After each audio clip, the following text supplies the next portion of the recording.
Hello friends, नमस्कार। मैं हूँ अविनाश कुमार। आज हम लोग इस वीडियो में Bihar police sub inspector mains exam के स्ट्रेटजी, आपकी रणनीति क्या होनी चाहिए, किस टॉपिक के ऊपर कितना फोकस करना है, किस टॉपिक के ऊपर ज़्यादा ध्यान देना है, ये आपको इस वीडियो में जानने को मिलेगा। किस तरह से अपनी प्रिपरेशन आगे बढ़ानी है। तो सबसे पहले बात कर लेते हैं एग्ज़ाम के ऊपर। जो इसके मेंस एग्ज़ाम होने की संभावना होंगे कि आप सभी को पता है कि CDPO 15 मई को है। तो जो भी संभावना आगे मई के लास्ट मंथ में, मई के लास्ट वीक हो सकता है या मई के थर्ड वीक हो सकता है, जो भी निकल कर आ जाए, मई के थर्ड वीक या मई के लास्ट वीक में आपका मेंस एग्ज़ाम हो जाएंगे। तो ये आपके सामने समय है कि मई के लास्ट वीक या मई के थर्ड वीक, जो भी समय निकल कर आ जाए। जो भी ऑफिशियल कंफर्मेशन की बात करें तो ये ऑफिशियल कंफर्मेशन शायद आपको फेब लास्ट तक या मार्च के पहले सप्ताह में कंफर्म ऑफिशियल हो जाएंगे कि कब बिहार SI के मेंस एग्ज़ाम डेट होगा। तो ये चीज़ आपको कंफर्मेशन बहुत जल्द मिल जाएगी। और रिजल्ट आ चुके हैं तो सभी को पता है कि रिजल्ट आपने देख रखा होगा। सभी लोग लगभग 47,000 जो कैंडिडेट है, सभी को बहुत बहुत बधाई हो। और यहाँ पर कुछ गलती नहीं करना है मेंस एग्ज़ाम में। यदि आप थोड़ी सी भी गलती करते हैं, जो 47,000 है, तो इनमें से आपको 2213 में आना है, तो इसके लिए कुछ गलती आपको नहीं करना होगा। फर्स्ट गलती आपको नहीं करना है, फिजिकल की प्रिपरेशन अब भी से स्टार्ट करनी है। ये बहुत इंपॉर्टेंट है। हाँ, जिनका पहले से प्रिपेयर्ड है फिजिकल, एक चीज़ और ही आप ध्यान रखेंगे, जैसे जिनको पता है अपने फिजिकल के बारे में, जैसे बहुत सारे ऐसे अभ्यर्थी हो तो लास्ट एक मंथ में अपना सारा फिजिकल तैयारी कर लेते हैं, क्योंकि ये पहले से प्रिपेयर्ड रहते हैं, पहले से इनको पता आता है कि अपने पास स्ट्रेंथ कितनी ताकत है। अब ये चीज़ जानते हो तो तब जाकर आप मेंस एग्जाम के बाद भी प्रिपेयर कर सकते हैं। यदि आपको पता नहीं है कि किस तरह से आपकी रनिंग होती है, किस तरह के आपका जंप है, किस तरह से आप हाई जंप करते हैं, ये कुछ भी नहीं पता है, तब जाकर अभी से कम रनिंग स्टार्ट कर दें। सुबह 10 से 15 मिनट आप रनिंग करते हैं तो इससे जो बेसिक रनिंग की चीज़ें ये आपको क्लियर होते जाएगा। तो ये इंपॉर्टेंट है अभी से, ये ज़्यादा इंपॉर्टेंट है। तो अभी से आप फिजिकल की रनिंग स्टार्ट कर दें। स्ट्रेटजी में सबसे मेन पॉइंट है, क्योंकि आप 2213 में आना है ना, इसके लिए सबसे अलग करना होगा, और सबसे अलग करने के लिए आपको बहुत ज़्यादा मेहनत करनी होगी। अब बात करते हैं नेक्स्ट पॉइंट के ऊपर। और उससे पहले एक बात और कहना चाहूँगा कि चैनल को अभी तक सब्सक्राइब नहीं कर रखा है तो चैनल को सब्सक्राइब करो आप, और जल्दी से जल्दी 3 मंथ के अंदर 50,000 का टारगेट पूरा करने में आप सभी लोग मदद करो। तो चलो आप सब्सक्राइब कर लो चैनल को, उसके बाद हम लोग बात करते रहेंगे, ऐसे ही बेहतरीन कंटेंट लाता रहूँगा आप सभी के लिए। अब आते हैं नेक्स्ट टॉपिक ऊपर, जो है अपना सिलेबस। एग्जाम पैटर्न 2 पैटर्न है। आप सभी को जैसे पता है कि हिंदी का पैटर्न जिसमें 30% स्कोर करना है, तो 30% स्कोर करना, जैसे वैसे अभ्यर्थी जो इंग्लिश मीडियम से है तो इनको थोड़ा सा मुश्किल होगा। तो यहाँ पर अभी से यदि आप वीक में 2 दिन भी समय देते हैं ना, 2 दिन 2-2 घंटे देते हैं समय, तो ये आपको एग्ज़ाम आते आते कंप्लीट कवर हो जाएंगे। तो जो इंग्लिश मीडियम है, जो हिंदी मीडियम है, ये भी कोशिश करें कि सप्ताह में एक ही दिन समय दें, 2 घंटा दें, पर एक दिन ज़रूर दें। या आप मेंस के एग्ज़ाम के समय भी बैकअप कर लेंगे, क्योंकि आपका सब कुछ कंप्लीट होता है, रिवीजन करने में आपको समय नहीं लगेगा। तो अपने हिसाब से हिंदी का पेपर देख लें।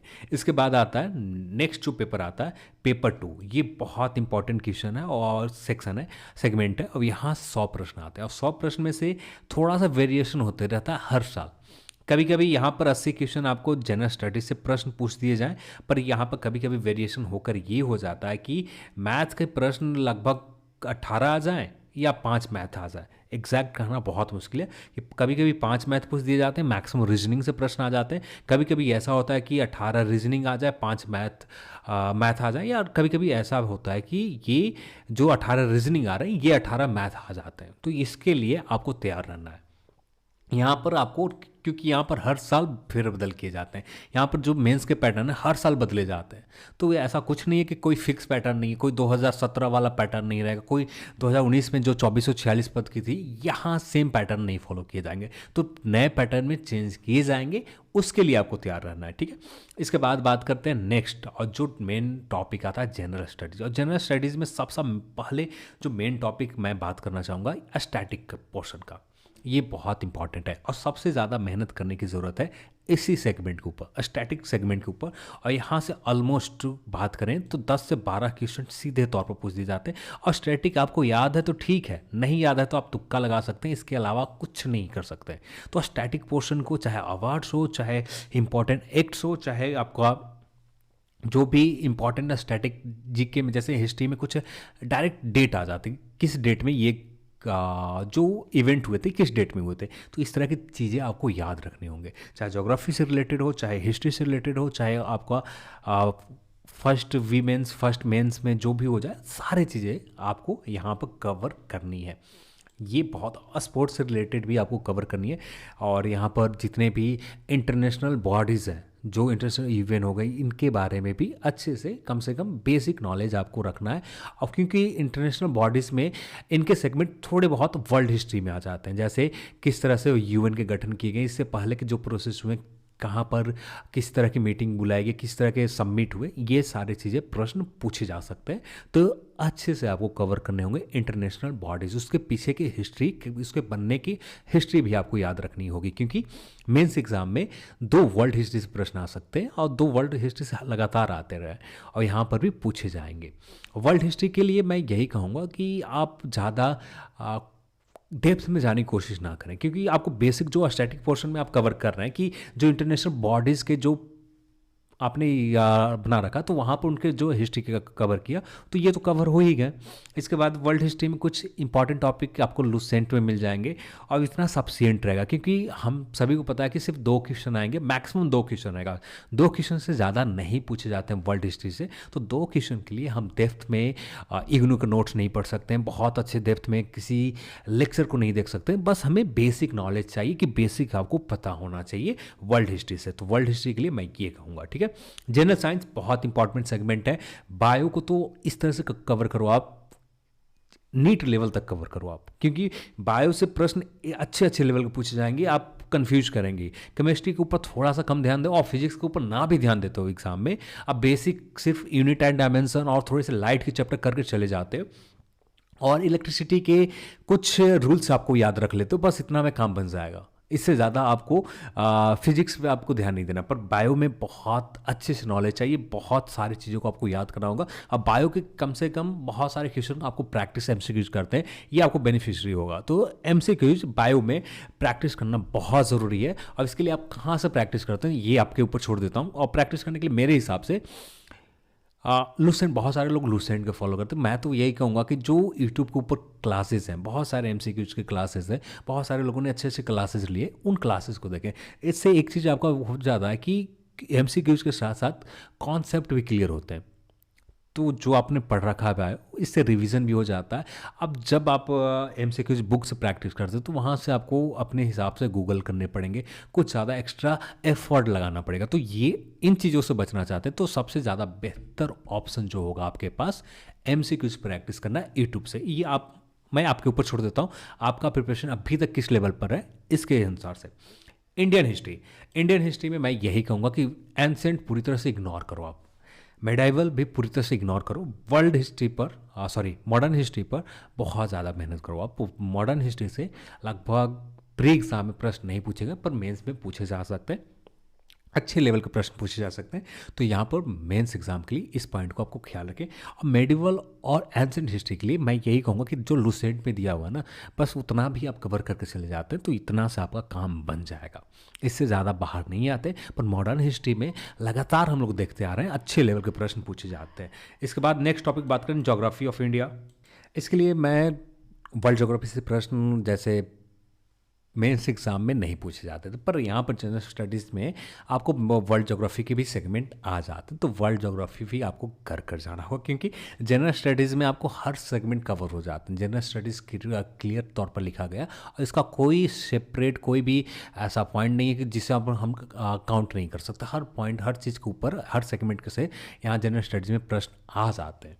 तो यहाँ पर world geography plus Indian geography तो आपको पहले से कंप्लीट होगा, बस उसी चीज़ को रिवीजन करते रहें, बस यही करना है।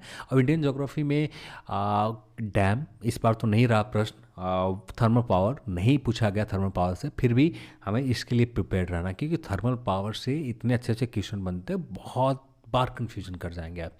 बहुत आसान प्रश्न होते हैं और आसानी से कन्फ्यूजन भी होती है। तो इसके लिए मैं thermal power, national park, world life sanctuary, bio reserve, ये सारी चीज़ों के ऊपर बहुत अच्छे से कवर आपको करने होंगे इंडियन ज्योग्राफी में। अब बेसिक इन्फॉर्मेशन आप सभी को पता है और बिहार से रिलेटेड हमें जितना हो सके बच कर रहना है। बिहार के रिलेटेड हमें कुछ भी चीज़ें नहीं पढ़नी है। इसके बाद बात करें मैथ और रीजनिंग। ये बहुत एक इंपॉर्टेंट सेगमेंट है। यहाँ पर आप थोड़ी सी गलती करते हैं तो फाइनल मेरिट से आप बाहर हो जाते हैं। ठीक है, तो यहाँ पर कुछ भी गलती नहीं होनी चाहिए, चाहे मैथ हो चाहे रीजनिंग हो। ये दोनों सेगमेंट बहुत इंपॉर्टेंट है आपको फाइनल मेरिट लिस्ट में आने के लिए। यदि यहाँ पर आप कुछ गलती करते हैं तो फाइनल मेरिट लिस्ट में आप यहाँ से ही मान के चलें कि आप बाहर हो जाते हैं। तो ये इंपॉर्टेंट सेगमेंट है मैथ और रीजनिंग, यहाँ पर कोई गलती नहीं करनी। इसके लिए मैं कहूँगा कि अर्थमेटिक में भी partnership, S I N C I, train and speed से रिलेटेड बीपीएससी में तो कई बार पूछे गए, तो यहाँ पर भी पूछे जा सकते हैं। इसमें अभी तक नहीं पूछा गया, फिर भी एक बार वाटर एंड टंकी से नहीं पूछा गया, फिर भी अर्थमेटिक आपको अच्छे से कर लेना है। नंबर सिस्टम अच्छे से करना है, रेशियो अच्छे से करना है, एवरेज भी अच्छे से करना है। और ये कुछ टॉपिक्स बहुत अच्छे इंपॉर्टेंट हैं। अब मेंस्ट्रुएशन में बस कुछ अब एक दो बार देख लेते हैं, तो कभी कभी पैटर्न में बदलने के लिए आयोग को मेंस्ट्रुएशन से भी प्रश्न पूछ दिए जाते हैं, मेंस्ट्रुएशन से प्रश्न पूछे जा सकते हैं। तो इसके लिए भी आपको तैयार रहना है। तो आपको मैथ में कोशिश करना, अर्थमेटिक के ऊपर पूरी तरह से कमांड करना है।